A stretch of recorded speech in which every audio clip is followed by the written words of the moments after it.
Protectionnisme et libre-échange. Donc, cette capsule a pour but de définir le protectionnisme et le libre-échange afin de bien les différencier. Tout d'abord, le protectionnisme et le libre-échange sont des politiques économiques. Le protectionnisme est une politique économique qui vise à protéger l'économie d'un État. Il la protège contre la concurrence des autres pays. Pour ce faire, on met en place des mesures qui feront en sorte de faire diminuer les importations, comme des taxes ou des droits de douane.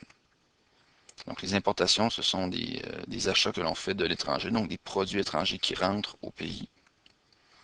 Donc voici maintenant quelques exemples de politiques protectionnistes. Tout d'abord, la politique de la Grande-Bretagne à l'égard du Canada au début des années 1800. Donc, pour soutenir l'industrie du bois de sa colonie, la métropole anglaise impose des tarifs douaniers sur le bois qui provient de d'autres pays d'Europe. Une conséquence de cette politique, c'est qu'il va y avoir une augmentation importante des exportations de bois en provenance du Canada, donc de la colonie, vers la Grande-Bretagne. Le bois qui vient d'Europe devient plus cher à cause de ces tarifs douaniers. Donc, on voit ici un petit graphique sur lequel on peut voir l'augmentation, donc dans la première moitié du 19e siècle, du bois embarqué de la colonie et destiné à la Grande-Bretagne ou à l'Angleterre.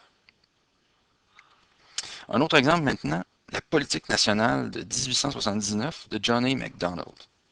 Donc, pour soutenir les industries canadiennes à cette époque-là, le gouvernement fédéral va faire hausser les tarifs douaniers sur les produits étrangers, ce qui fait en sorte de rendre plus concurrentiels les produits canadiens, parce que ça les rend moins chers que les produits qui viennent de l'étranger.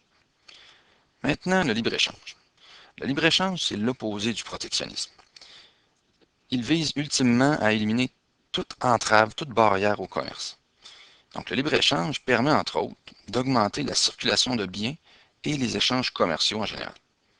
Donc, des États peuvent s'associer entre eux et signer des accords de libre-échange. Un exemple de ça, c'est le traité de réciprocité qui a été signé entre le Canada uni et les États-Unis entre 1854 et 1866. Donc, cet accord va donner des avantages aux deux pays. Donc, aux Américains, ça leur donne l'accès aux pêcheries de l'Atlantique et aux canaux du fleuve Saint-Laurent. Pour les Canadiens, ça nous donne un accès au lac Michigan, qui est en territoire américain, ainsi qu'au marché américain pour vendre les produits canadiens.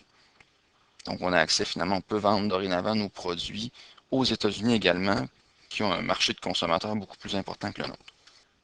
Aussi, le traité de réciprocité fait notamment augmenter les exportations agricoles et les exportations de bois de construction chez nos voisins du Sud. Autre exemple de l'application d'une politique de libre-échange, c'est l'accord de libre-échange nord-américain qu'on appelle l'ALENA, qui a été signé en 1994 entre le Canada, les États-Unis et le Mexique. Donc, depuis l'entrée en vigueur de l'ALENA, les échanges commerciaux entre les partenaires de l'ALENA, donc les trois pays qu'on vient de mentionner, ont plus que triplé. C'est ce qui conclut cette capsule sur le protectionnisme et le libre-échange.